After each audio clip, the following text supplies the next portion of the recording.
What's up, everyone? Jesus commands us in the Sermon on the Mount, Matthew 5, to love our enemies? Really? How are we supposed to do that? I don't even like my enemies. You probably don't either. You probably cringe when you think about them. You probably have imaginary conversations with them telling them off. Love your enemies. What's that about? Jesus couldn't really mean that, could he? Well, the truth is he does mean that, because he tends to mean what he says. And the reason for that is that the Bible tells us in Genesis that everyone, men and women, are made in the image of God, imago Dei, and that is the Latin phrase for that, made in the image of God. And if your enemy is made in the image of God, you need to respect your enemy, and you need to love your enemy. And the truth is, you don't have to agree with your enemy. You don't have to say, oh, I'm going to let my enemy walk all over me. You don't have to be a doormat for your enemy. You don't have to think your enemy's awesome. Your enemy might be a terrible person. Your enemy might be an abuser. But we still have to treat them as human beings made in the image of God. Our entire legal system is set up to do that.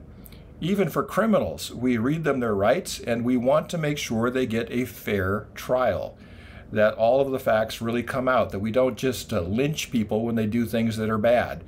We want to see due process. We want to see a fair shake. We want to make sure that we don't torture people. The American military is forbidden from torturing people.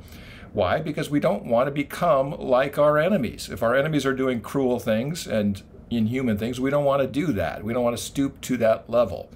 It's very easy to end up doing really rotten things, thinking, well, it's my enemies, I can do that. And in war, nations often try to dehumanize the enemy, so it's easier to kill them. We see that on propaganda posters all the time, throughout history. So we can't dehumanize our enemy.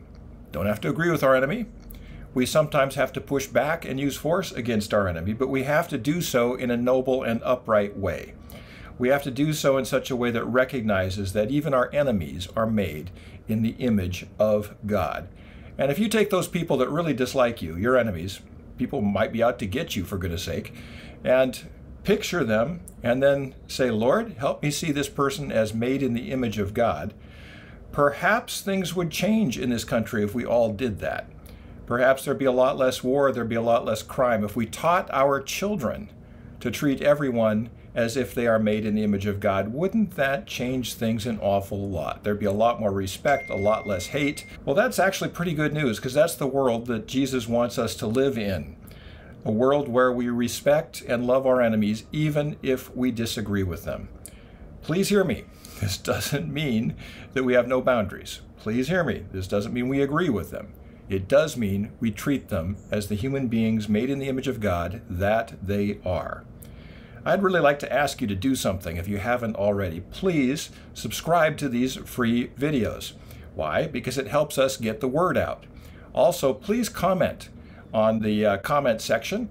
Those comments also help us get the word out. Give us a thumbs up and pass these things on to other people. It helps an awful lot.